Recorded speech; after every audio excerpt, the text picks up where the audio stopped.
Now send the ball. Welcome into the Russ Joy Show. I'm Russ Joy. You figured that out because you're smart, and it's also the name of the show. It's Election Day, which means it's time for everybody in the world to just get absolutely bonkers nuts. People are going to hate their families. They're going to hate their friends, but I don't hate any of you. In fact, I love and appreciate each and every one of you for checking in on YouTube, Facebook, and X. It is, listen, I will be very clear. Let me be clear. I thought about it. I was like, do I do an entire episode where I just do really bad presidential impressions? And I said, no. No, we won't. Maybe we will. But I thought about it, and I was like, you know what? All that happened. I woke up this morning, and I went, man. I looked at Facebook, and it's like I have a bunch of people who are like, preserve democracy, and I had the whole bunch of people who are like, preserve freedom, and I'm like, I need you people to just shut the hell up. I have been bombarded with commercial after commercial after commercial. My mailbox, my actual physical mailbox has been full of multicolored, glossy ads. My email has been flooded by 2 presidential campaigns, by multiple Senate races. Leave me alone! And we're so close. We are so unbelievably close to being done this election season. And I'll tell you what, I said in the description of the episode that I'm very excited, with some positives, okay? Here's a positive. I went to vote this morning with my kids, and the Independence table gave my kids pieces of candy. That was nice. They got their stickers. That was nice. There were people. Some people were wearing Trump hats. Some people were wearing Harris hats. And you know what? They all acted like normal people to each other. There weren't anybody pointing and yelling and screaming and acting like goddamn psychopaths, like what happens on social media. And what happens sometimes, people were just acting like normal human beings. They were interacting, and they're like, I don't necessarily like your candidate, but it's good that you're voting. And I stood there with my kids, and I was like, this is what it's all about. This is what we do. This is what an election day is supposed to be. People from the same community just going out, being nice to each other, recognizing that they might not agree, but they're being nice to each other. And I will tell you this really quick anecdote, really quick, before we get into the sports conversation here today, because I'm not telling you who I voted for. I can guarantee you that there would be just as many people who would assume that I voted for Trump as I did for Harris. This happens all the time. My social media, often I get accused of being a lib. Then I get other people who say that I must be a Trumper. And I'm like, I hate all of you. But here's like a fun little thing, okay? Here's my parental advice. Do you want parental advice out there today? I'll give you a little bit of unsolicited parental advice. Last night, I'm driving with my 7-year-old, and he goes, Dad, friend's name said that his or her parents are voting for candidate. Does that change our friendship? And I said, well, no, of course it doesn't. Why would it change your friendship? That has nothing to do with anything. Like, you're 7. Who cares? Who cares who your friend's parents are voting for? It doesn't change anything. No, you and your friend are still friends. And then my son was like, well, what happens if somebody asks me if I support Trump or Harris? And I said, you're 7. You don't know anything about these people. You don't know anything about any of them other than what you've seen in commercials. That is your extent. My wife and I actively do not talk to the kids about politics. Now, there might be some psycho who watches the show or listens to it who says, you can't tell your kids about blah, blah, blah, blah, blah. No, they're kids. Kids are supposed to be left the hell alone. You just let them live their lives, have their friends, and you just act like a normal human being. And you hope that that's a thing that sticks with them, that we treat everybody the same, even if they agree or they disagree. And that's where you leave it at. So election day, I can promise you, I have my desk in my office, but my desk is on wheels. And I think I'm going to wheel it out into the main part of the basement where I have the gigantic TV. And I'm going to pull up YouTube TV, and I'm going to do the multi-view that has it's Fox News, CNN, MSNBC, and what's the bottom right? BBC News. I'm going to have all 4 of those up on the screen all day. I'm just going to go toggling back and forth because I live for today's like today. I love election day. I do. Whether the people I vote for win or lose, I genuinely don't care. But I just enjoy watching as things unfold. I love, what the hell's the guy's name? There's John King on CNN, and is it Kornacki on the NBC networks who are at the big board, and they zoom in on all the counties. I will tell you, if I could pick one job to do, I don't know if it would be that. But the thought of like having to know the most minute townships within specific counties, I am always flabbergasted watching these people standing at the big boards. They're like, over here in Delaware County, we're going to pull up Springfield. Or they'll be like, up here in Schuylkill County, we're going to go check out Casca, which has like 50 people in it. We're going to look at Casca. They're all going to vote Republican. But Casca, I find it fascinating. I genuinely do. I found that the entire lead up to this was enjoyable, even though I hate the commercials.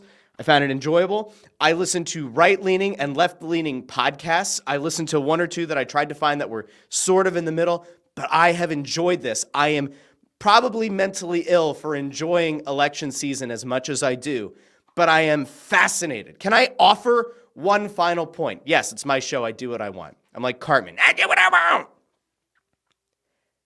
What I am most fascinated by, what I genuinely want to see happen, I want to see how long it takes for them to figure out who wins, right? It sounds like the belief is that I think it was Nevada, North Carolina, and Georgia. They think that they should have a pretty good read on by tonight. I think that's what the Harris campaign put out last night. Maybe they have good internal polling numbers that make them think that it's going to be a blowout. I have no idea. We saw there was an Iowa poll that was kind of crazy. Maybe. Will it take Pennsylvania 3 days to verify the results? Like, I will be interested in that. And ultimately, I want to see if the person who loses says, I lost, or what that looks like. I think many people expect that if Trump loses, he's going to do the whole thing where there's going to be the fraud thing. I genuinely wonder if Harris loses, does she come out and actually give like a nice concession speech? Does she kind of give a half-hearted one and then like some of the old heads kind of throw mud? Like, I will be very clear, I don't think that there's a scenario here where either candidate loses and goes off gracefully into the night. I think that this is going to end up being, tonight we'll have the results of however many states. It'll probably take 2 or 3 more days at the very least to try to verify, especially Pennsylvania, because for some reason we can't get it right in this state. And I fully expect there to be a recount no matter what. I would expect lawsuits no matter what. I think it's actually going to be kind of ugly no matter who wins. I don't think that there's a one-size-fits-all and everything just goes off hunky-dory. Now, I could be wrong, but I'm pretty sure that given the way that things are right now, that I'm probably right. Now, Lawrence Fine checks in over on YouTube and says he loves politics. Ford says it'll take days, could be weeks. Lawrence thinks that lawsuits are going to be are going to be next. This ain't over by a long shot. I made, and Spiral Out here is good. It says unite, don't divide more. I agree. I'm just making a very basic note here, and please note, I'm saying that I think no matter who wins, this is going to be long. There's going to be a recount. There could be lawsuits. I don't think that there's just like one, it's only going to be one or the other. I think no matter what, it's going to be a long process. I have friends who are left-leaning and right-leaning who agree and disagree with that statement. I genuinely don't care, okay? Mr. Twitster checks it. It says, nothing, it's over. John Rambo. I love it. Jim Cochran checks in over on YouTube and says, who doesn't love hearing about meaningless exit polls for 15 hours straight? I'm sick. I really do enjoy it. One of the things that I like the most about the election season itself is we have seen polling. Like if you don't pay attention to any of this, it's totally fine. I only usually pay attention right before a presidential election. I'll start right before the primaries. I'll start as you start figuring out like who's going to run on both sides. I enjoy that part of it. And then I'll kind of like cue in on it for a while because I think it's actually interesting and I like watching the process kind of play out. No matter who gets elected on either side, I just enjoy it. I still think the two-party system sucks. I still think that Democrats and Republicans actively try to suppress having a third-party candidate on the stage. They did that again this time by foregoing the Council on Elections or whatever the hell it's called so that they didn't have to let like an RFK or a Jill Stein or whoever else on the stage. I think it's bullshit. I think it's stupid, but it is what it is. But I enjoy watching how the polls move. I enjoy when you go back and you look at what this race looked like in the beginning of 2024. It was like the matchup no one wanted again in Biden and Trump. This is like a crazy year. We've lived through many years of this like whole unprecedented times. Like just think for a second of where we were like 10 months ago. We were very much on a crash course with Biden versus Trump. And then the debate happens and Biden is gone. Trump, there's an assassination attempt. You watch the polls swing crazy, erratically, either way. And now in the months that have followed, we've watched those polls go crazy again. The Iowa one is bonkers. And the Seltzer poll that shows that Harris is up significantly in Iowa, which is typically a put it in the bank for Republicans. I love watching this play out in real time. And then in the aftermath, watching all of these political pundits who have thought that they knew what was going to happen for months, they have to sit there and kind of reconcile in their minds, how did we get here? We thought it was going to go this way, but in fact, it went this way instead. What happened?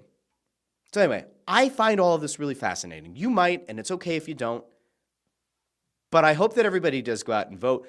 I always I put my flag in the ground on this. There are a lot of people who have given their lives to protect our country and our right to vote. And if for no other reason, I think people should go out and vote, even if you're not in a swing state.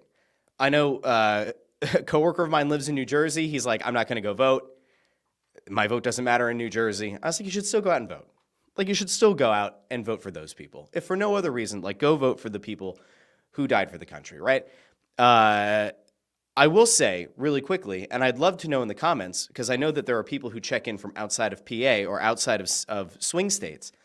The commercials, I mean, like, they've been crazy for a while, but for the people who aren't in Pennsylvania, like, I just want you to understand what an absolute hellscape TV has been. Now, I don't watch a lot of live TV. It's pretty much around sports, and in recent days, it's been around election coverage. But like yesterday, I'm watching, I had CNN on. I had like the 4-box, the CNN, Fox, MSNBC, and BBC thing.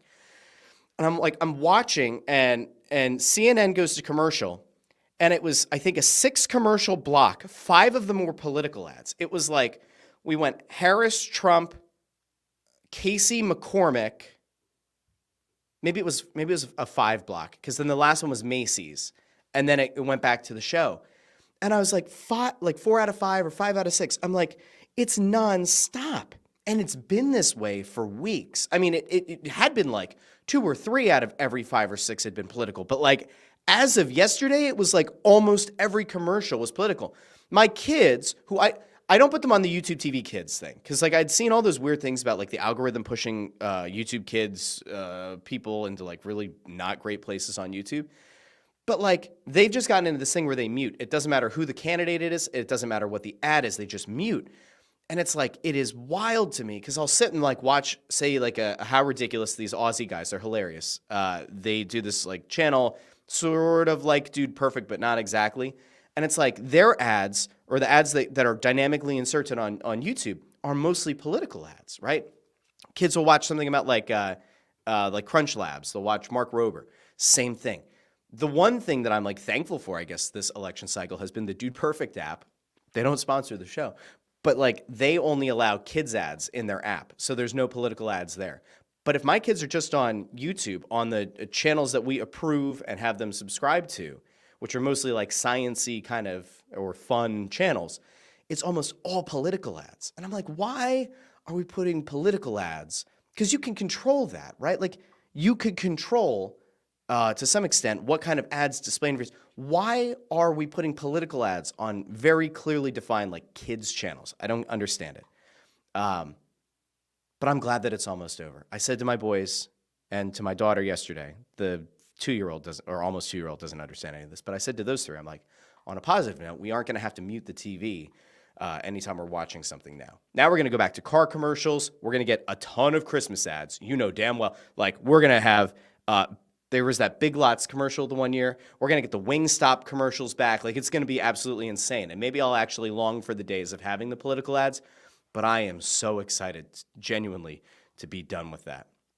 I'm going to go over to the comments, and then we're going to move the conversation forward, because we do have some Philly sports things to get into today. But you know what? I figured anytime we've done the election thing, we put it at the end of the episode, but I like to play it right down the middle. Now, am I totally down the middle on everything?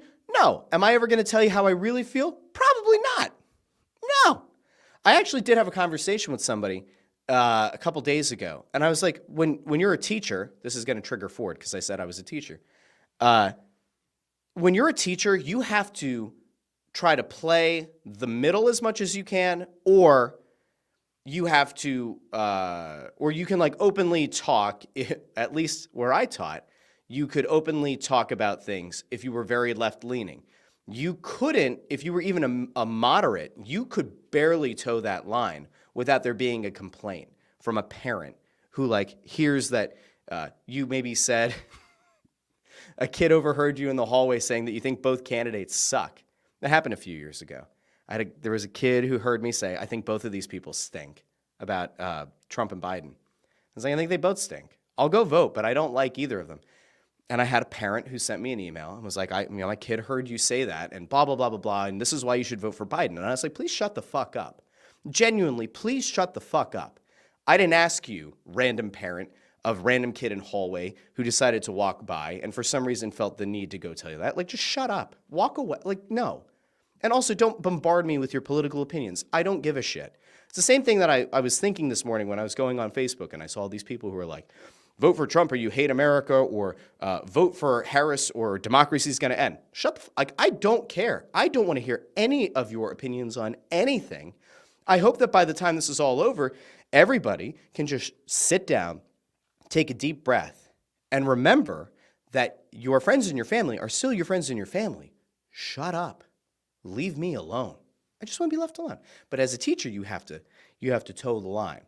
And even in doing this, I never want to alienate people who are left-leaning or are right-leaning. I just want to do a show. So I gave you a little bit of election thoughts, and I think I played it mostly down the middle. That's always the goal. Try to be a nice guy. Trying. Now, Michael Sirkin was here at the very beginning of the show where I had that Arturo Sandoval national anthem playing. It is my favorite national anthem. It is by far my favorite one that I've heard. Now, there's the Chris Bodie one. Chris Bodie, trumpet player, jazz trumpet player.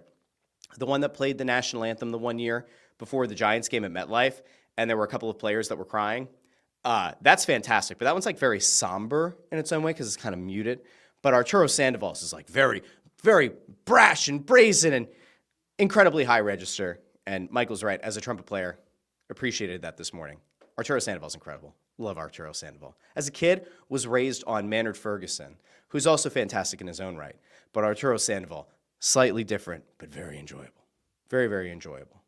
Jamie checks in and says, Steve Kornacki is the man. That was the name. I couldn't remember if it was Kornacki or Kornicki. He and John King, they both have those interactive boards. I find it so fascinating. I genuinely do. I am so impressed. When they go in, my thing that always shocks me is when they go into the counties and they're, like I said, I'm kind of joking about like Casca up in Schuylkill County, but like Schuylkill's not the easiest word, right? It's not. Even like the Germans would say Schuylkill, right? So like to see it and be like, Schuylkill, cool. If they like pop up Schuylkill County and they're like, I don't know, they say Tamaqua correctly, like good for them. You know, and like we have a bunch of towns in Pennsylvania that are definitely not the easiest to say, but they'll like do that. And then they'll do that in Ohio. And then they'll go poke Florida and they'll like poke part of the panhandle. And they'll poke that county and they'll poke that little township. I'm like, I don't know how you people understand. How do you have this great of a grasp on geography? I don't get it. But kudos to them. It's fantastic.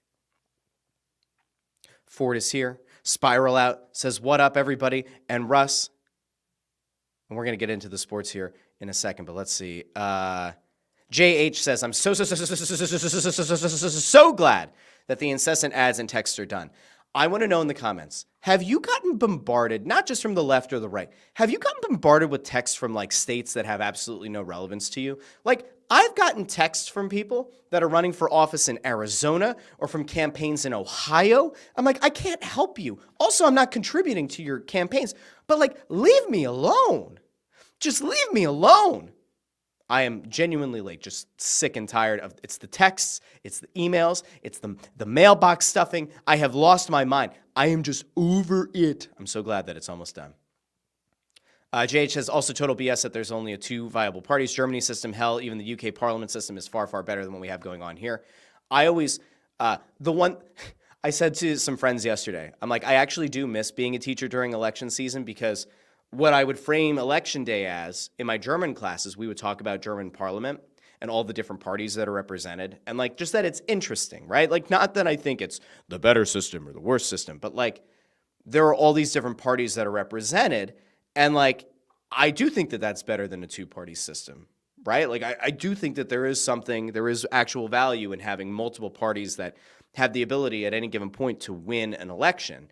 So we would talk about German parliament, and then like in the Spanish classes especially, like we would talk about the system usually in Spain. And then in like the AP class, we would kind of talk about how elections have worked in other countries and some of the Latin American countries, and we would kind of compare and contrast. I actually do kind of miss election season as a teacher. It's just a little bit. I don't miss the stupid parents who would send me the emails to say, how dare you say you don't like my candidate or both candidates. Those people can go pound sand. They are insane. Those aren't the people that I miss. But I kind of do miss election season as a teacher, just a little bit. Just a little bit. Spiral Out says, media is good at dictating, not predicting. I think that's probably correct. Mr. Twitster says, the PA commercials have been absolute lunacy this year, and says the best part is if you said half the things you said in the political ads, your channel would be demonetized and I think it's age restricted for breaking terms of service. Probably. Spiral Out noting about like the commercials on all the like channels, on like the channels that are mostly targeted to the kids. Propaganda on youths never too young to be indoctrinated. It is interesting because I say to the kids, like, all right, well, what do you think? Like, what have you seen in the ads? And like, they'll tell me what the Trump ads say and what the Harris ads say and the McCormick ads and the Casey ads. And I don't ask them what they prefer, they care, because they don't understand any of this stuff, right? Like, which is good. I do think is good. There might be a parent out there who thinks that it's not good. I think it's good. I don't want my kids to know about some of the things that are in those ads. I don't want to have a conversation about what some of those terms mean. Okay, just, you're little. I'm going to let you be little. Simple. Nico says, I remember in 2016 during Spirit at Catholic school, kids were dressing up as Trump. Entirely possible. I remember the school that I taught at, Phoenixville Area High School. There was a kid one year who wore a MAGA hat to school, which then set off a few other kids. I'll tell you one real quick thing. My favorite thing that I can remember happening, and it happened very, very clearly in an AP Spanish class, is we had a bunch of Hispanic kids who were from Guatemala, Honduras, and Brazil. And they didn't really care about politics, or at least they never vocalized caring about politics. And somebody brought up the election, and it was the Biden versus Trump election, and they were incensed. Okay, they were just absolutely crazy about it. And we had, it was definitely that one. It wasn't the previous one. It wasn't the Trump versus Hillary one. And there was a white girl in the class who was like, I can't believe that anybody would say anything positive about that man in front of our classmates. Meanwhile, the Hispanic kids in that room were like, we don't care. And also, like, why are you speaking for us? It's kind of weird. And I was like, here we are. This is the American society, a microcosm. We'll continue. Jim says, Russ loves politics but hates discourse. Conflicted. I guess. Ford says, I think it's fair to say Harris and Trump are both flawed, so we should not prop up fallible humans as our saviors. Bottom line, however you feel about them, left or right, don't put faith in them. That's the one thing I say to the kids. It's like, they're going to both run on things. They're going to get some of the things done. They're going to get some of the things not done, and that's just how it works. Lawrence and JH both here talking about the Magic TV, the election board daddies. That's great. Good job, guys. Mr. Twitster says, I've gotten texts from Ohio. I don't live there. Go away. Jamie says that she's gotten them from Ohio, Nevada, and Wisconsin. Agree. Jim thinks that they're phishing scams. Recommend that you click on the links just to be sure. But I recommend that you click on the links just to be sure. Don't do that. I'm glad that on iPhone, at least, I have the ability to like block and report as spam. But my God, it's been nonstop. And actually, since the show has started, I've gotten 3 more. Maybe it was just from this morning and I didn't block them. Yeah. And I hate it so much. I'm so glad that it's almost done. Lawrence says, got snail mail from both parties and it all went to the shredder. I'm independent. Leave me alone. Totally fair. Dirch says, European governments are much more fun, like watching a battle royale of ideologies. Who teams up, who turns on who plays spoiler. Correct. Okay. I'm going to make sure that I don't go too crazy here, but Mr. Twitster says, I just don't want to lose any more friends over elections. I still love you. Please stop ruining Thanksgiving. That's fair. That's fair. All right. I'm good to move on. I do hope that all of you go out and vote. I hope that you guys go out. Guys, gals, everybody else, you go vote and do the thing that you want to do. Go vote for the person that you want to go vote for. And I hope that your friends and your family and your neighbors and everybody else, nobody goes crazy. You don't lose friendships. You don't lose family, whatever the hell, over the election. I hope that you go out, exercise your right that people have protected with their lives. Go do that. Go do the thing. And go out and vote. I did. I have my little sticker here. I didn't do the picture where it's like, I voted. I went and did my civic duty. I voted. Go be like me. Maybe I will. But as of right now, I'm not going to. Now, we have some things to get into because on the Philly sports side of things, we've actually had quite the interesting couple of days. Or the interesting, I guess, it was 2 days because we can count Sunday and Monday as the 2 days. Sunday, the Eagles picked up a big win against the Jaguars in a relatively flawed game, a matchup that saw Nick Sirianni try to out big balls Doug Peterson. Not a game that I think a lot of us are going to want to go back and rewatch at any point. It's a game that I went back and I did kind of check out a little bit again. Like I watched it with a neighbor who I haven't watched games with before, and we were kind of talking about Jalen Hurts and whether or not there are like some positive signs. And now if you watch Crossing broadcast on Monday, like some of this is similar. This is like the pro and the con of doing the show across two different channels, I guess, is that sometimes you get the same kind of recap. But I did go back, and when I watched it the first time, I was really encouraged by Jalen Hurts' explosiveness. It's a thing that I've talked about now for the last couple of weeks, that it felt like we were starting to get Jalen Hurts of old, where the acceleration's there, the first step is there, and that the ability to read and find the appropriate running lane is there for him. Whereas in the first 5 games of the season, we saw a couple of flashes, but it looked more like a guy who was either still battling back from being hurt or was maybe being a little bit more cautious to try to make sure that he doesn't tweak an injury. So Jalen Hurts, especially on Sunday, I thought looked every bit like the guy that was the MVP runner-up a couple of years ago. I genuinely went back, and I watched a little bit more of it for a second time yesterday, just to make sure. There's a little bit of recency bias. There's a little bit of that part of you that sees it in the moment and you kind of get yourself hyped up. But if you remove yourself from the emotion of the swings of the game, you go back in and you feel more of a neutral onlooker about did my feelings in the moment match up with what I'm seeing in segments? And it did. And so I felt even better yesterday going back and rewatching some of the Eagles-Jags game, specifically as it pertained to Jalen Hurts, who ended up rushing the ball 13 times for 67 yards. He had some solid runs in that game. I think the thing that was maybe even a little bit more encouraging was his mobility within the pocket, and then his mobility when he did break out of the pocket.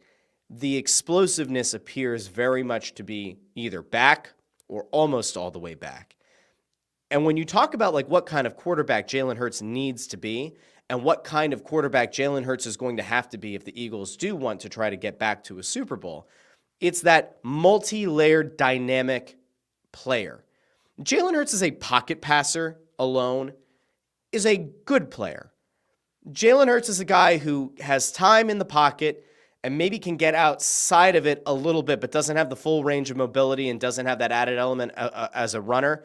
To me, is probably not a top 10 quarterback. He's probably top 15, but I don't think he's a top 10 pocket passer.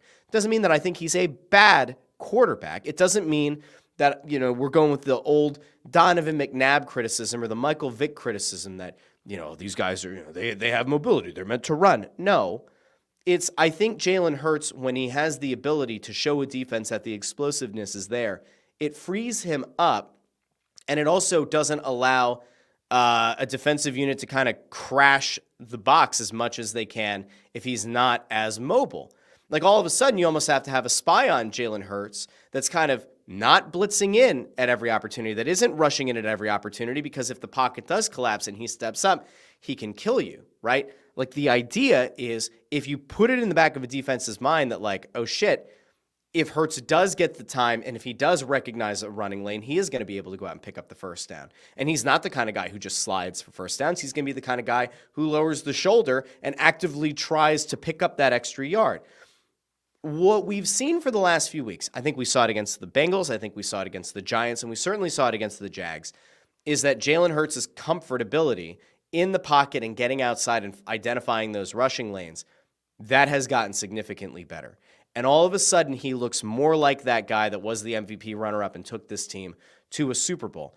If that continues, if his health continues to be rock solid, if he continues to maybe get some of those doubts out of the back of his mind about tweaking that knee again, if they all go away and we get this version of Jalen Hurts that we've now seen for at least the last 2 weeks, that's fantastic stuff. That's legitimately great stuff.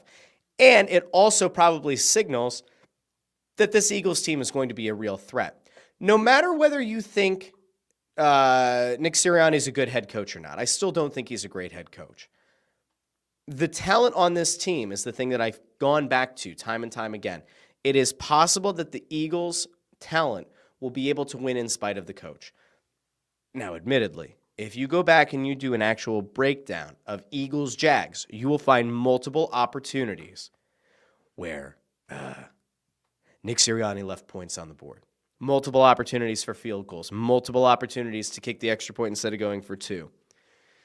In fact, some of those decisions led you to a scenario where when Trevor Lawrence got the ball with just over 2 minutes remaining, it kind of felt like the way that the momentum had swung in that game, that the Eagles were going to lose it at Lincoln Financial Field, that they were going to give up a touchdown, and that we were going to have the ultimate conversation be about how Nick Sirianni made a lot of stupid decisions, overly aggressive decisions, going for 2-point conversions when he didn't have to, and ultimately putting them in position where a touchdown, even without the extra point conversion, was going to lose them a game.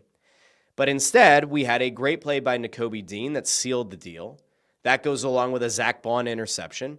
All of a sudden, it appears as though the linebacker core is much better than anticipated, or has at least grown with enough confidence at this point to be at the very least a competent linebacking core, which is a very big positive. We know that the secondary continues to get stronger and stronger each week. We know that each and every game that Cooper DeJean and Quinyon Mitchell get to go out and absolutely ball out week in and week out, their confidence continues to grow. And we do know that the pass rush, even if they don't record any sacks like a week ago, or they only get 2 this week, the pocket collapsing that they're able to do, the pressure they're able to generate, and the fact that it speeds up the quarterback's decision-making process, that's big. And that does potentially create those turnovers. It does potentially create incompletions and other plays that are good for this defense to get off the field and get the ball back in the hands of Jalen Hurts. So here we are. The Eagles are now 6-2. They look as strong as just about any other team in the NFC. Now, off on the West Coast, you do have San Francisco that looks like they're starting to get healthier. Christian McCaffrey, if he can stay healthy, is going to be a legitimate weapon for them. Deebo Samuel, if healthy, is a big weapon for them. They haven't exactly made their lives incredibly easy to this point. They're only 500. They're 4-4 at this point. That NFC West division is kind of gummed up. The Cards sit atop. The Rams are in the mix. The Niners are in the mix. Even the Seahawks at 4-5 are in the mix. That's going to be a tough division to win. Detroit looks legit. Detroit absolutely looks like a team that has a mission. They have something to prove this year at 7-1. But there are other teams, like Minnesota looks like a potentially legit team. I'm not entirely sold on Minnesota, but they're a strong team. Green Bay still looks like a pretty damn strong team. The South doesn't really scare me, though. Like, the Falcons are okay. They did come in and beat this Eagles team. You could make the argument that the Eagles kind of beat themselves. But the Falcons are an okay team. The Bucs had some good moments last night against the Chiefs.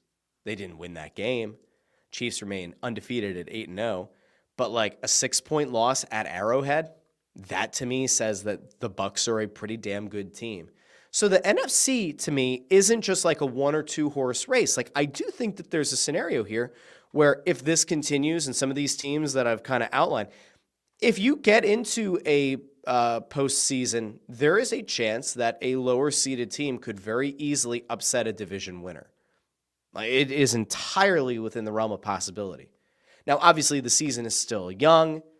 You're 8 games in, 9 total weeks of the regular season in.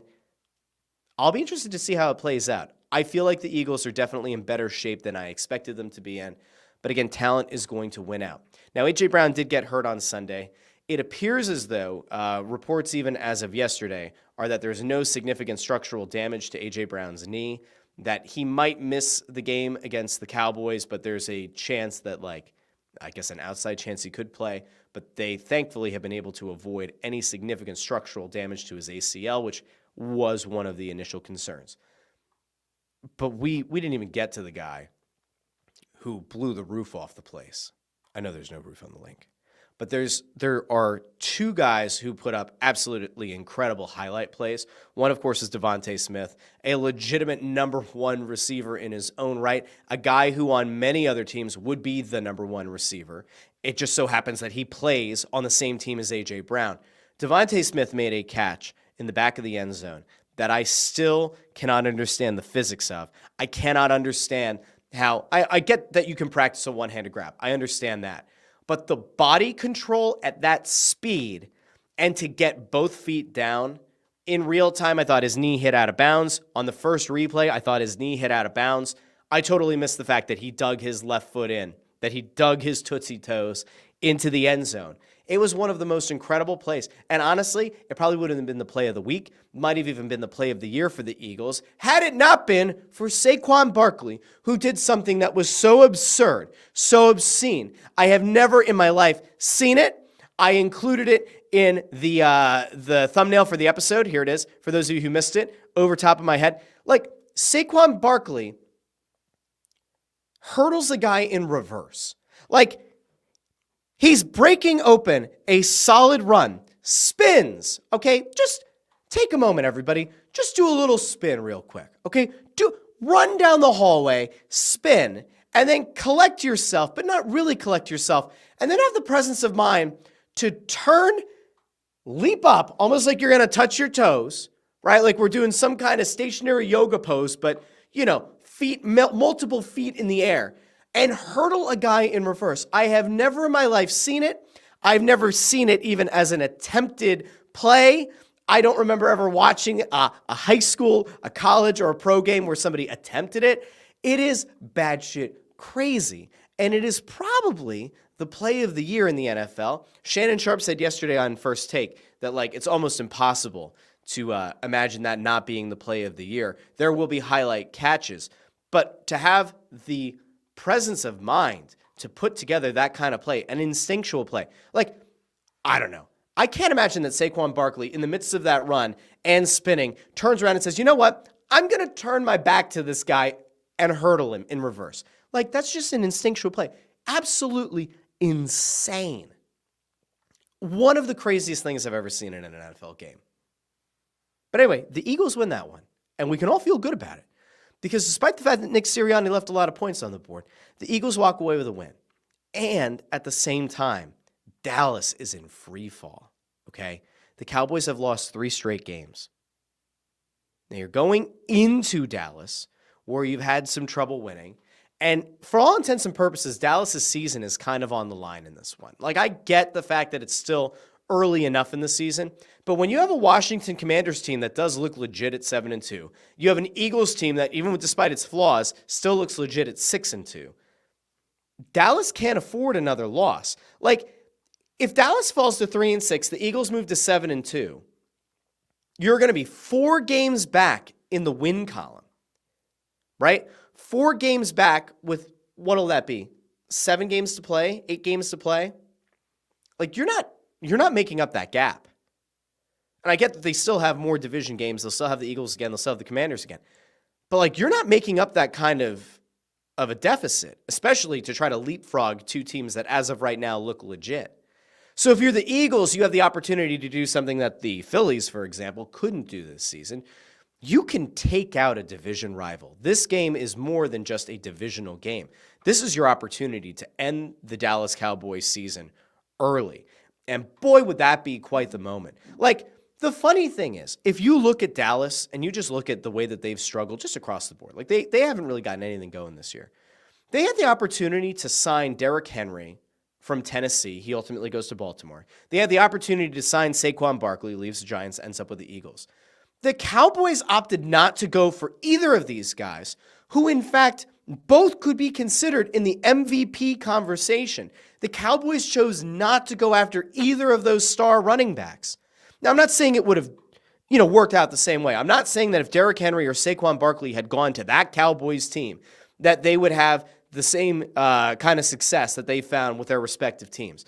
But man, if you're a Cowboys fan today, right? If you're a Cowboys fan this far into the season, through 8 games, you're reeling because the Yankees lost in the World Series. So as a Cowboys fan, that hurts you tremendously. Okay? But even once you put that aside, the Cowboys fans have to be upset. Like, Jerry Jones is absolutely out of his mind. They had 2 legitimate weapons they could have added to their offense, and they chose not to do it. So for the Eagles, critical game this weekend.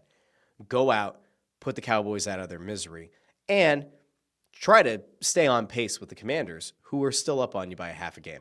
Now I'm going to go out to the comments before we move on to the Sixers, because the Sixers happen to have an off-the-court incident, but then they also had, finally, the debut of a guy that they kind of have very high hopes for. So, okay, here we go. Tony Louie asks, is it possible that Sirianni learned from his mistakes the other day and he'll start kicking field goals sometimes now? No.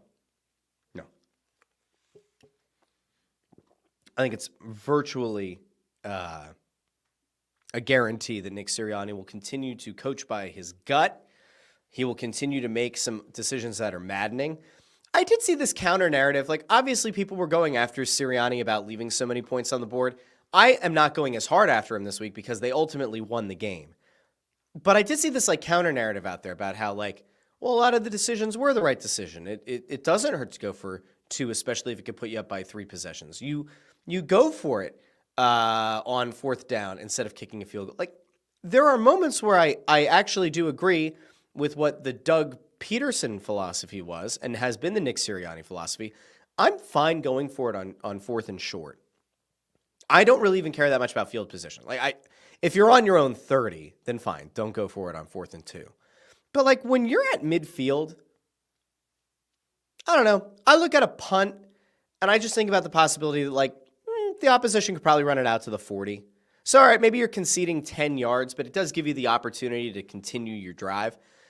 I don't usually complain on 4th and 2, 4th and 1. If you're going for it on 4th and 6, early in the game, I'm probably going to question your judgment a little bit. But no, I don't think he's going to fundamentally alter things because they won that game. And he's going to be able to kind of hang his hat on, it didn't work, but we still won. JH in all caps says, Saquon is the best. Love him. Saquon's great. Man, I feel so bad for Giants fans, right? I didn't feel bad for the Giants fans who burned his jersey and who absolutely slandered him. But I do feel bad for the Giants fans who liked Saquon Barkley and wanted their team to re-sign him and then had to watch Hard Knocks and realize that they have absolute dipshits running the team. Not the owner. The owner wanted to keep him, but the people running the team decided to give Daniel Jones all that money. What the hell was the stat that was going around? Daniel Jones had 0 yards, or it was 0 touchdowns and 10 yards or something in a first half. The last time that it happened was 2021. Something stupid, some ridiculous stat. Daniel Jones stinks, but that offensive line's also bad. Saquon, he's allowed to flourish behind, even though it's kind of a patchwork offensive line right now. And even though it's an offensive line that hasn't had a ton of reps together, Saquon is shining. And it's also freeing up the passing game, and it's also helping Jalen Hurts. It takes a lot of pressure off him. Kenny Powers Mullet says Dotson's catch, where he tipped the ball to himself around the defender, was pretty crazy too, and kind of got lost behind Smith and Saquon. You're right. That was probably the 3rd play of the game. The tip to himself is a very dangerous play, though. And it's one, I think, did one of those happen in the Dallas game too, in the end zone, and it was a touchdown? The negative, obviously, to tipping it to yourself the way that Dotson did is that if either of those Jags defenders had been even like 5 inches closer, that's probably an interception. So the idea of like popping it back up to yourself is very dangerous, especially with two guys around you. But yeah, it was a great catch. And you hope that that's the kind of confidence play that's going to help Dotson, that like if A.J. Brown is out for this week or if A.J. Brown misses a couple of weeks, that Dotson all of a sudden is going to find his confidence. And that's going to be kind of like the jumping off point for him, where all of a sudden he's going to feel much more confident in this offense and in his own ability. Ford says, Washington is legit. Nick Wright was laughed at for predicting them to win the NFC East. He was. I broke it down on the show. I was more upset with the idea that the Eagles were going to finish third, but I thought that it was crazy that he picked Washington. As of right now, he looks very smart for it. Although he's still, I haven't watched his show in a while, but I don't think he's been giving the Eagles much credit, so I don't know. Nick Wright is a very mixed bag for me. Sean C. says, Sirianni and Moore deserve the same amount of blame. Choosing to go for it's one thing, but the play calls were so bad, James Franklin was laughing. I don't even know. I shouldn't have even mentioned that name. James Franklin. Guy's an absolute fraud. I feel bad for all the Penn State fans who actually thought this year was going to be different against Ohio State, or that this year was going to be different. James Franklin, more like James Fraudlin. He stinks. Penn State fans can never actually explain this to me, and I ask this all the time when I am confronted with a Penn State fan. Because where I grew up, we rooted for Penn State just as a whole, because you don't have like a Schuylkill County team, right? So there was Penn State Schuylkill, which some of us called Harvard on the Highway, but we would root for Penn State. Like, I don't really care. I don't follow college sports that much. If Penn State made it to a national championship, like, I'd cheer for them. Sure. I don't care. I have no allegiances here. Westchester University Golden Rams aren't going to like become a D1 school all of a sudden, but if they ever did, they would obviously be my team. But other than that, like, fine. I will passively cheer for Penn State, but I think James Franklin stinks. Because the thing that you always hear is, oh, James Franklin's this elite recruiter. He gets all the best players. Well, then why don't they win? He gets all these elite players, but why don't they ever get over the hump? Is it because he's a great recruiter and not a great coach? Or is it that perhaps he's not as good of a recruiter as people make him out to be, and he's still a good coach? Or, like, it doesn't add up. If you're going out and getting the best prospects or many of the best recruits in the country, one would think that that would put you in the national championship conversation every year, and it doesn't happen. John Marks had a bunch of stats the other day that I read on the Press Row Show, but they were insane. Ford throws out here, 1-15 at home against top 5 teams under Franklin. That's not good. I mean, that's obviously very bad. Okay? Like, historically bad. He's not a great coach. But he recruits well, and those players go on to play in the NFL. So if you're like the parent of a highly touted recruit, sending them to Penn State is a perfectly fine thing. Penn State has a nice campus. Penn State has a good football program. Yes, we all know the black eye or the couple of black eyes that have been on that program. I think James Franklin's a punk for not answering questions that the reporters had a week or so ago about a couple of players that committed or were alleged to have committed a horrible crime and that he deflected. I thought that was a very bad look for the university, especially given one of the black eyes on that program. But this is not a Penn State show. I'm just merely noting that I'm not surprised that Penn State lost. We're going to continue. Jamie checks in over on YouTube and says that the offensive line shuffling shows just how valuable Jeff Stoutland is, which is true. Having a position coach that is as highly thought of as Stoutland is critical. Jordan Mailata is one of my absolute favorite players just because of his path to the NFL and the fact that he became such a dominant lineman. And like that doesn't just happen because you're a genetic freak or a physical specimen. A large part of that is he had to be built from the ground up, and that's Stoutland. Like, I mean, yes, he's a massive human being, Mailata. But Stoutland had to teach him the entirety of football, not just the fundamentals, everything about it. Kudos to him. That's legit. Okay, let's see. Joe Papel says, I'm late for the show and I don't have a Russ-cuse.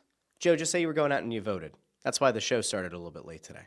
I went out and I voted, but I did change the time. well in advance of the 8:30. So trying to look out for people. Ford says death taxes in Penn State losing big games under James Franklin. Guy is a clown.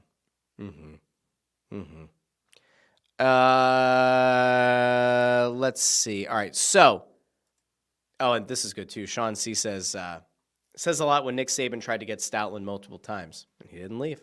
We like Stoutland here at the Russ Joy Show. Okay. So we're done with the Eagles. We were done with the election. And the last thing I want to get to is actually pretty important. And I plan on talking about this more on Friday's show because by that point, we will hopefully have seen him in more games. But last night, very late, it was a 10:15 start or 10:05 start or whatever. The Sixers played the Suns. Now they lost, but there were positive signs in that game. Tyrese Maxey had himself a hell of a game, 32 points. Yabusele set a career high, 19 points to go along with 7 rebounds and 6 assists. Kyle Lowry and Eric Gordon both contributed double-digit point games. But really the thing that everybody was there to see, the thing that Sixers fans who stayed up late were hoping to see, those who woke up early like me this morning and watched the game on DVR, they wanted to see how Paul George was going to fit in this offense. They wanted to see how Paul George was going to obviously work schematically on defense. But they wanted to see what Paul George and Tyrese Maxey were going to look like together. Was it perfect? No. Most notably, the end of the game, the final possession, maybe problematic. So to give everybody a recap, Paul George doesn't get to play because of a hyperextended knee in the preseason. He misses the first 5 games of the season. He makes his season debut last night on the road. 15 points, 5 rebounds, 4 assists. The thing that will stand out to most people is that on the final possession of the game, Tyrese Maxey defers to Paul George. They don't go for a quick 2. They don't go for a quick 3 and try to get a rebound. They essentially run the clock out. And it's Paul George at the top of the arc.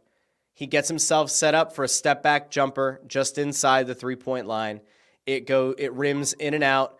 Ball gets kind of batted around, comes out to Tyrese Maxey, who launches a 3 just after the final horn blew. Sixers lose by 2. They had multiple leads late in that game. Phoenix ends up winning. Kevin Durant was an absolute man-possessed, 35 points of his own. Actually kind of interesting when you watch it because Bradley Beal did a lot of damage early, but Durant was a consistent throughout the game. Devin Booker, he was part of it, but he wasn't really as much of a factor as you would expect. This really was the Kevin Durant show for Phoenix. Durant ends up being the one to hit the game winner for them. The Paul George of it all is kind of simple. The guy is now trying to work himself back into basketball shape. Played 32 minutes last night. That was, let me go through some of the stats here. I believe that was the 3rd most minutes played by any player, 4th most. Maxey played 41, Caleb Martin played 39, and then Paul George and Kelly Oubre both had 32 minutes played. It was a solid enough debut, and if that had been the first or second game of the season, you'd feel perfectly fine. The problem is that the Sixers are now 1-5 on the season, and it's not all Paul George's fault that he hyperextended his knee and he was out. It's not all Joel Embiid's fault, despite whatever the hell happened in the plan, which we'll talk about in a second, and some of the things that fell out from the plan. It's not even that.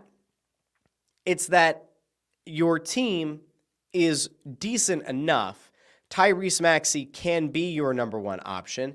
Other guys on this team very clearly know what their roles are. I think Andre Drummond's kind of taken a step back over the last 2-3 games. Hasn't been as much of a beast on the boards. Certainly wasn't last night. Only played 15 minutes, had 5 rebounds.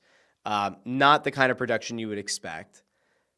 Maybe he's starting to show that he is more of a backup center than a starter at this point in his career, and that's fine. And whenever Joel Embiid gets back, it'll be nice to have him as the backup center and a spot starter when Embiid can't play.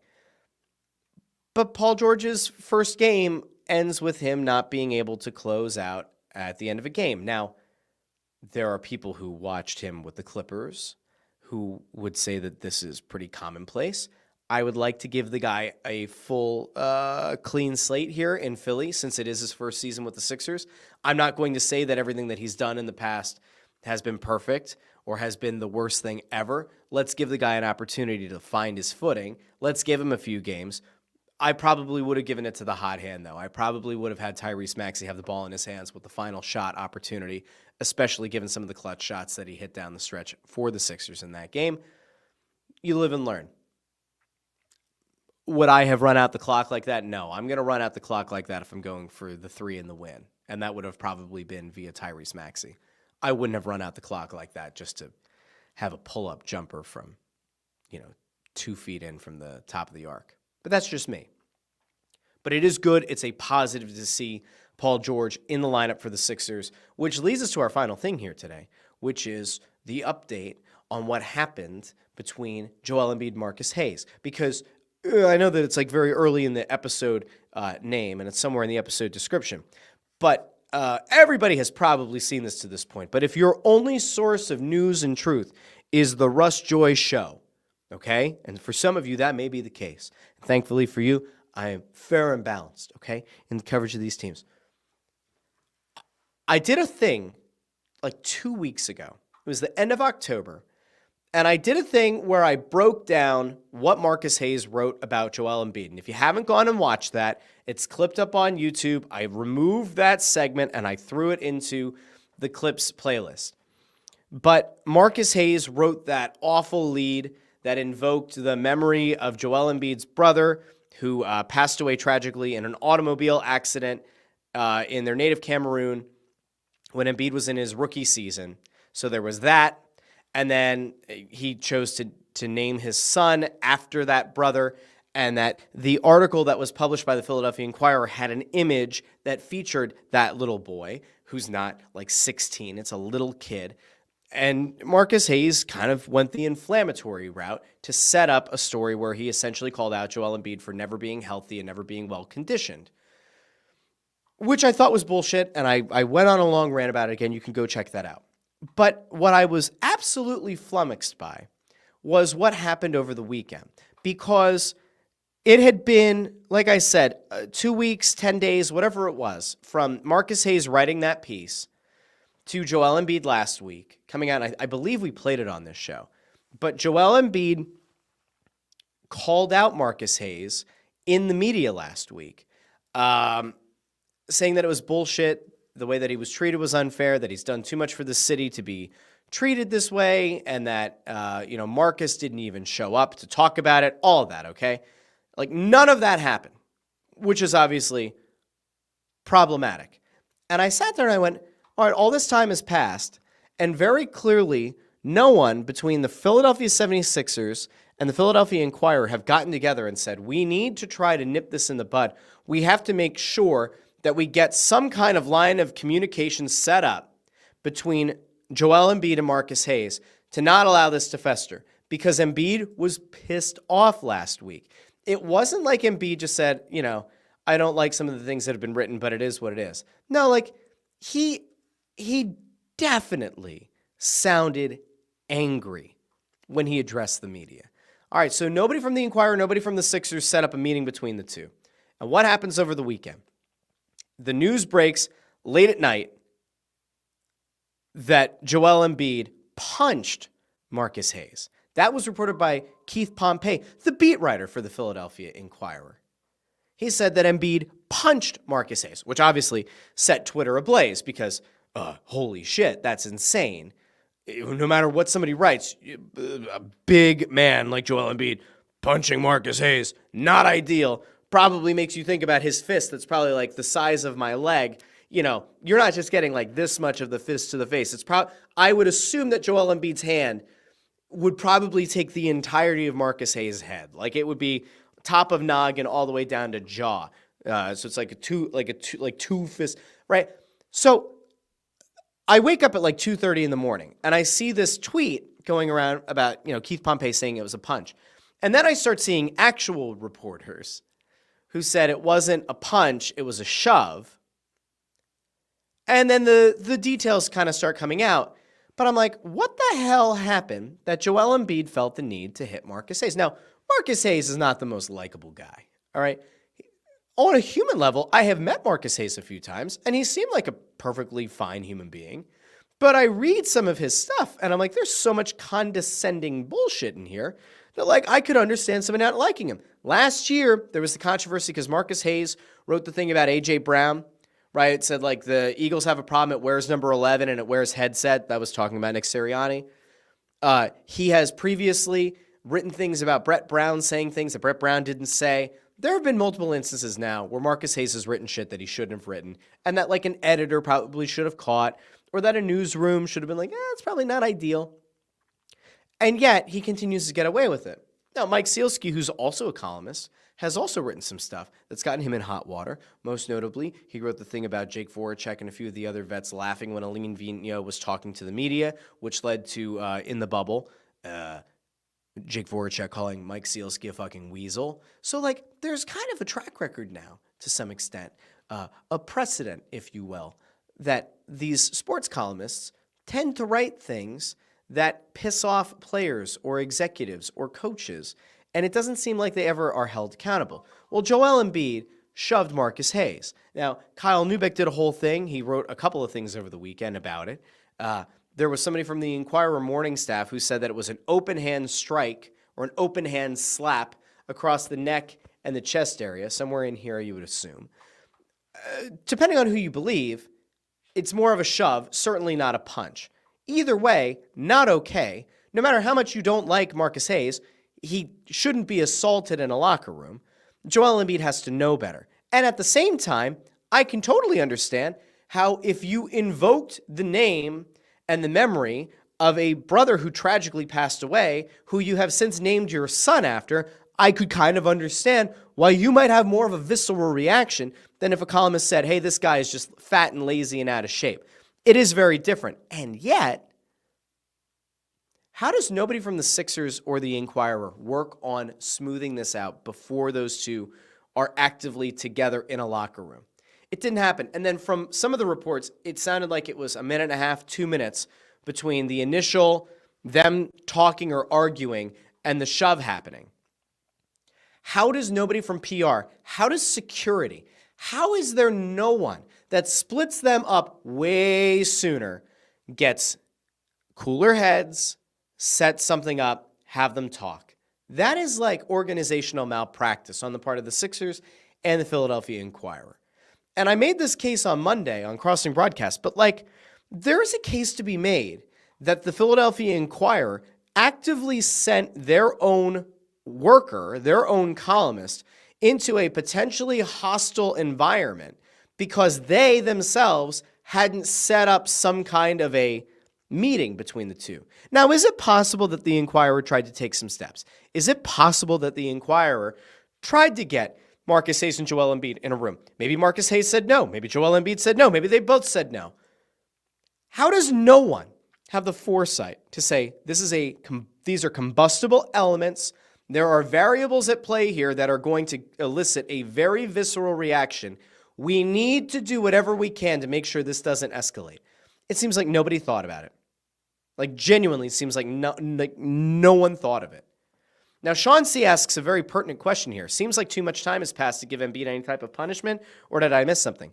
To my knowledge, there has not been a punishment rendered, but the league was investigating it. Now, do I expect that the league is going to go out of their way and say, well, Marcus Hayes shouldn't have written about Joel Embiid's, tragically passed brother and his son? No, I don't expect that. I still think that he's going to get suspended, which in a way is going to be funny because here we are, the Sixers got investigated and the league pretty much said the Sixers lied to their fans about Joel Embiid being healthy, which implies that Joel Embiid was hurt, which meant that the games that he was missing were fair for him to miss. And now it's possible that as he's ramping up to get back in the lineup, now he's going to be suspended because he shoved Marcus Hayes. The Sixers just can't make it easy, can they? They can't just like have a normal basketball season that we get to enjoy, right? Right. I'm going to go out to the comments here. Ford says, Sixers have even exceeded my expectations for how bad they have started the season. There have been games that I think that they've deserved to win, and they just haven't been able to get over the hump. And I think that there are at least a couple of games there where if you have Paul George, you probably do walk away with a win. I'm not going to hold it against a group of role players and Tyrese Maxey for only having one win thus far this season. I'm not ready to go that far. JH says, second obligatory F Marcus Hayes. I don't know where the first one was. There must have been a first one somewhere. Jamie says that she'll third it. Dirch says that he's surprised that it took this long for this Hayes and Embiid altercation. Regardless, Hayes played another stupid game and finally won a stupid prize. Yeah, he could sue Joel Embiid, though, which, not ideal. Ford thinks that Marcus Hayes is a jerk-off. Also notes that it sucks there's no video available anyway of the incident. I bet you there is video. In fact, I would go as far as to say I would almost guarantee that one of the TV cameras in the locker room picked up at least part of it. And given the fact that it took 1.5 minutes to 2 minutes between the start of it and the actual altercation itself, I would bet you that there's an intern or there's somebody who was in that locker room who had a cell phone out. I would almost guarantee you there's footage of it. I'm shocked TMZ hasn't gotten it yet. Jamie also notes that the NBA is still investigated. Ford thinks that he'll definitely be suspended. Michael Sirkin asks about the Flyers. We'll get there in a second, Michael. Actually, no, we'll do it right now. The Flyers made a trade. They got rid of Ronnie Attard, who was okay enough minor league defenseman. They got a guy from Edmonton who played a few games for the Oilers last year, has mostly spent his season in the AHL. It's kind of a nothing burger at this point. I don't know enough about the guy. I'll watch some film on him when he plays for the Phantoms, and I'll come back to you with some thoughts. I think it shows that the Flyers are kind of hoping that they might be able to have another guy in the mix if they need him. They clearly had given up on Ronnie Attard ever being that guy. Let's see. JH says the first F Marcus Hayes was from him up earlier in the chat. So now there's a fourth. There we go. Okay, good. Tony Louie about that Flyers trade says they traded their dirty socks for dirty underwear. Well, maybe. I don't know. I don't know what to think about it. I'll let you know when I get to see the guy play, and then I'll have some thoughts on it. So we've done the Eagles, we did the Sixers, we talked about the election to start the show. Again, I hope everybody goes out and votes, and I hope that ultimately if you have psychos who are in your friends or your family or your neighbors who tell you that they will never talk to you again if you vote for candidate A or B, I hope those people at some point have like divine intervention or they touch grass or something and they come around. But make sure you go out and vote. We're one of the fortunate countries that do. Also, there are a lot of stupid people. And I have to imagine that the people who watch this show or listen to this show on Apple Podcasts, Spotify, Pandora, Amazon Music, that you're smart people. And so if for no other reason for you to go out and vote, go offset some of the stupid people. There are stupid people on both sides. Go out and place an intelligent vote. Place a well-educated vote. Go out and vote. I don't care who you vote for. Just go vote. That's it. All right. I hope everybody has a great rest of the day. I hope Election Day is off to a good start. I'm going to, like I said, I'm going to go probably move my desk into the main part of the basement where I have the giant TV, and I'm going to have the 4 news networks up, and I'm just going to monitor the election coverage like a psycho the rest of the day. I'll probably stay up until 1 or 2 in the morning waiting for some of the other states to come in and report, and I fully expect that Pennsylvania is going to be a shit show and an embarrassment to the country because it's going to take us until Thursday or Friday to verify the results of the election here. It's not like we knew that Pennsylvania was going to be the state that might ultimately, determine the election. One thing that I did hear on a podcast yesterday, I think it was Somebody's Gotta Win. I think they were talking about how some states have started to prepare some of the mail-in ballots. And it's you take them out of the first envelope, right? Because there's an envelope in an envelope, I think, with the mail-ins. And it's some states have taken the initial step of preparing those ballots to be counted for Election Day. You take them out of the first envelope and you have it instead of having to go out of 2 envelopes on the first, whatever it was. And a few states have done it. Pennsylvania's nah, we don't do that. Pennsylvania's just nah, we're just gonna have envelopes everywhere. It's gonna look like Christmas morning with your Aunt Gertrude and your great Aunt Sally giving you all the Christmas cards. You get a happy Christmas card and a religious Christmas card, and they give you both, and the envelope's over. Pennsylvania's going to screw up. There's no doubt. We're going to be an embarrassment. This, it even wouldn't surprise me if by the let's say 3 a.m. Wednesday, that 45 states are ready to say what happened, but Pennsylvania's going to somehow be one that's just we need more time. We need to figure it out. We need more time. I can't handle it. And it's actually embarrassing. JH says, vote early and vote often, as I always say. Don't do this. That's right. Ford says, show us your basement. Pan the camera. No, not doing that, Ford. It's a great basement, though. Love this basement. It's fantastic. Legitimately. Ford says PA is going to take a week or more. Lawsuits abound.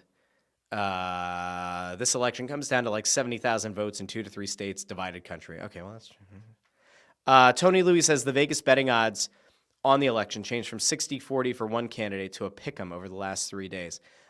Interestingly enough, a coworker of mine lives in Canada, and apparently with one of the sports betting apps, which I won't mention here because they don't sponsor the show, even though I work with them in my day job, they offer odds. You can't bet on it legally in the U.S. There's the offshore books, which you shouldn't use. Or you could, like, I saw Robinhood is like doing some kind of, I don't totally understand it, like future contract thing that allows you to sort of bet on who's going to win. But in Canada and in some of the other like non-U.S. countries, there are sports books that allow for you to vote on the outcome of the election, the outcome by individual state, and I think like something about like the kind of like a spread bet on like the margin of victory in a given state. It's wild. So if you're up in Canada, you can bet on this election and at least, I don't know, enjoy it from the outside. We don't get the benefit of doing that. Let's see. Jim Cochran says being slow and screwing up, two very different things. That's fair. Sean C says it wasn't done until Saturday last time. Yeah, I don't know. It's going to be crazy. Michael Sirkin says, heard it's illegal for PA to count any mail-in ballots before 7 a.m. on election day. Maybe. Like I said, though, it was like something about the procedure of like having the ballots ready, the mail-in ballots, like having them out of the first envelope or whatever so that it's quicker to process. I don't know. Anyway, I hope everybody goes out and votes. Enjoy the rest of your day. I will be back on Friday, 8:30 a.m. here on The Russ Joy Show. By the way, the drive to 500 subscribers, we are getting oh so close. If you haven't done so already, go subscribe over on the Russ Joy Show YouTube account. When we hit 500 subscribers, within that 7-day window from then until the next show or whatever, I will randomly select, put it like in a wheel. I will randomly select one subscriber to the Russ Joy Show account. That person will win the jersey of their choice worth up to $175. So if you haven't done so already, go over to the YouTube channel, subscribe. If you know some other people who like little Philly sports talk, some other stuff, and you're like, hey, I think it'd be a really great thing, you should go check out the Russ Joy Show. You should do that, and then remind them to subscribe, and they can get entered to win the jersey of their choice. So everybody have a great rest of your day. I will talk to all of you Friday here on the Russ Joy Show. Have a great day, everybody. Be nice to each other. Talk soon.